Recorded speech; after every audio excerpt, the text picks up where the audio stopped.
वनांचल TV 24 live. मैं हूं दीपक नाग अपने सहयोगी सुदेश कुमार के साथ। आज हम एक ऐसे शख्स से मिलने जा रहे हैं। झारखंड राज्य बहुत आसानी से अलग नहीं हुआ। ये राज्य को लेने के लिए बलिदानें हुई हैं, सेक्रीफाइस हुआ है।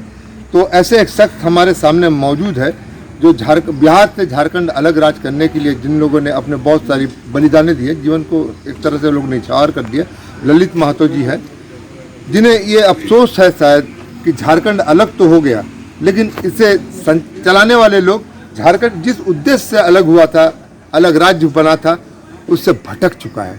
हम सीधा सीधी जानना चाहेंगे ललित महतो जी से कि वो अपना कोई समिति बनाए हुए हैं, वो क्या समिति है और उसके तहत ये किस तरह से ये को फिर से झारखंड को अपना रूपरेखा में खींच के लाने के लिए, संवारने के लिए किस तरह से काम कर रहे हैं। ललित जी, आप पहले ये अपना थोड़ा सा ये बता दीजिए कि जो समिति जो कर रहा है, कौन समिति कर रहा है और आपका एजेंडा क्या है। हम तो चलते हम लोग के साथ जो मेरा है, all Jharkhand student union AJSU के जो पुराने साथी लोग हैं, जो 1986 से 2000 तक लड़े, वो लोग सारे मेरे साथ हैं। और हम लोग एक झारखंड नवनिर्माण समिति बनाए हैं। और पुराने जो आजसू लोग साथी लोग हैं, लड़ाकू साथी लोग जो केस मुकदमा झेले, हम लोग झारखंड आंदोलनकारी संपर्क समिति बनाए हैं। और दोनों समिति मिल के हम लोग सामाजिक काम करते हैं। लोगों का जो मदद है हम लोग कर देते हैं। हाँ, हॉस्पिटल कोर्ट कचहरी हुई इतने ही में मदद करते हैं। और ठेकेदारी वगैरह में हम लोग मदद नहीं करते हैं। सीधी सी बात। तीसरी बात की जल जंगल जमीन रक्षा की बात हम लोग किए थे।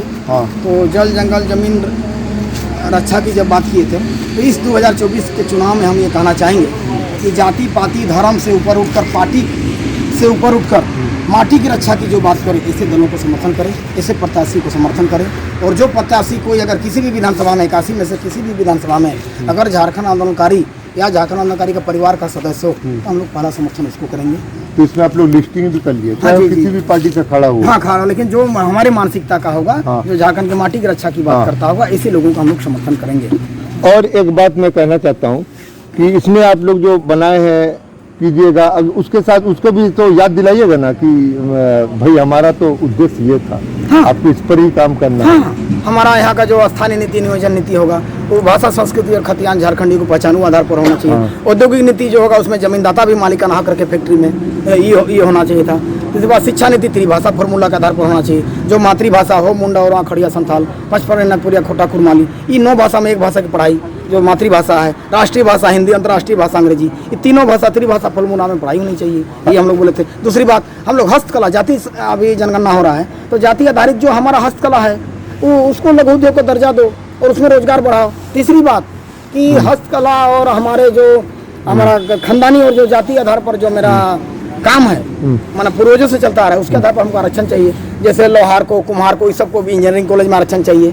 कुर्मी को, कोयरी को एग्रीकल्चर यूनिवर्सिटी में ट्रेडिंग। हाँ, उसके बाद जैसे हमारा ग्वार भाई को और लोग, आदिवासी भाई को और लोगों को आप माने वेटनरी में दीजिए। तो जगह जगह कॉलेज खुला वहाँ पर दो, सिर्फ जाति जनगणना करने से नहीं होगा, उस आधार पर जिसमें इसका रुचि होगा। और ये जो हमारे जो संपदा जो झारखंड में इतना है, जो बाहर चल जा रहा है झारखंड को, फिर थोड़ा तो जिस दिन यहाँ हम लोग 50% आदिवासी हो जाएंगे, कुर्मी सहित अन्य जाति मूलवासियों को एसटी लिस्ट में शामिल करेंगे, झारखंड सरकार करे, तब क्या होगा कि आने वाला दिन में जब 50% हो जाएगा यहाँ का जनसंख्या आदिवासियों का, तो छठी अनुसूची राज्य बनेगा। छठी अनुसूची राज्य बनेगा तो यहाँ का नियंत्रण सीधा ग्राम सभा का होगा, ग्राम सभा का आधिपत्य होगा। और यहाँ का जो रॉयल्टी है उसका 80% ग्राम सभा में रहेगा। अभी जो हमारा सरकार, झारखंड सरकार केंद्र सरकार से भीख मांग रहा है कि इतना करोड़ बकाया दो, कल आने वाला दिन केंद्र हमसे भीख मांगेगा कि हमको इतना दो। ये हो जाएगा अगर छठी अनुसूची राज्य होगा तो। इसलिए मांग हो रहा है। आदिवासी का हक मारने के लिए किसी का ईद कर नहीं।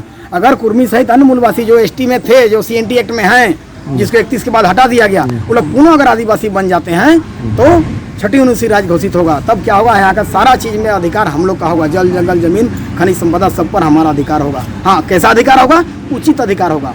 पेड़ में लाह पर हमारा अधिकार होगा, बीड़ी पत्ता पर हमारा अधिकार हो सकता है, माने क्यों पत्ता पर, हमारा महुआ फल पर होता है। इसका मतलब ये नहीं कि महुआ पेड़ को काटें, वो अधिकार नहीं है। बात समझे? जीवित रखे, हाँ, रोजगार का माध्यम, हाँ, रोजगार माध्यम होगा। और लोगों को हम रॉयल्टी स्टेट हैं, जम्मू कश्मीर क्या है, वेलफेयर स्टेट है, उस पर ज्यादा ध्यान दिया जा रहा है। और जो रॉयल्टी दे रहा है उस पर कोई ध्यान नहीं दिया जा रहा है। आज निर्मला सीतारमन जी जो बजट पेश की, सिर्फ आंध्र प्रदेश और बिहार को घूस दिया है। माने 50% से ऊपर पैसा कहाँ गया? बिहार और आंध्र प्रदेश में। वही गरीब है और बाद में बंगाल झारखंड सब अमीर है क्या? तो ये चंद्रबाबू नायडू और नीतीश कुमार को खुश करने का बजट था। मेरा पक्ष विपक्ष सोया हुआ है, हम क्या बोलें। समिति और ऑल झारखंड से नाचती के जो पुराने साथी, लड़ाकू साथी, आंदोलनकारी साथी और झारखंड नवनिर्माण समिति के साथी लोग, हम लोग मिलकर निर्णय लिए हैं कि जो कैंडिडेट, जो प्रत्याशी हमारा झारखंड आंदोलन से जुड़ा हो या झारखंड मानसिकता का हो, जो स्थानीय हो और जो जाति पाति धर्म से उठकर पार्टी की से ऊपर उठकर माटी की रक्षा की बात करता है, उसको हम लोग सपोर्ट करेंगे। जो झारखंड मानसिकता का हो वैसा प्रत्याशी, कोई भी दल का हो, चाहे कांग्रेस हो, बीजेपी हो, झारखंड मुक्ति मोर्चा हो, सबको हम लोग समर्थन करेंगे। दूसरी बात, निर्दलीय को भी हम लोग सपोर्ट करेंगे, लेकिन जो बिहार के लोग हैं, जैसे पार्टी जो जैसे एलजेपी हो गया, आपका जदयू हो गया, आरजेडी, इन लोग को सपोर्ट हम लोग इसलिए नहीं करेंगे, कल आने वाला दिन नियोजन नीति और आस्था नीति में व्यवधान न डाले। धन्यवाद। चलिए, अच्छी बात हुई। एक बात तो ये समझ में आ गया ललित जी से बात करके, झारखंड का लंबे समय तक आंदोलन चला, जिस उद्देश्य से झारखंड को अलग राज्य मिला था वो भटक गया। यानी ललित जी को एक बार अपने तौर से, अभी जो झारखंड राज्य को अलग करने की लड़ाई नहीं है, लेकिन इसे फिर अपने मार्गदर्शन करने की लड़ाई की रास्ते में आप चल रहे हैं, और इसमें इस पर आपको धन्यवाद। आप सफलता मिले आपको। चलिए, नमस्कार।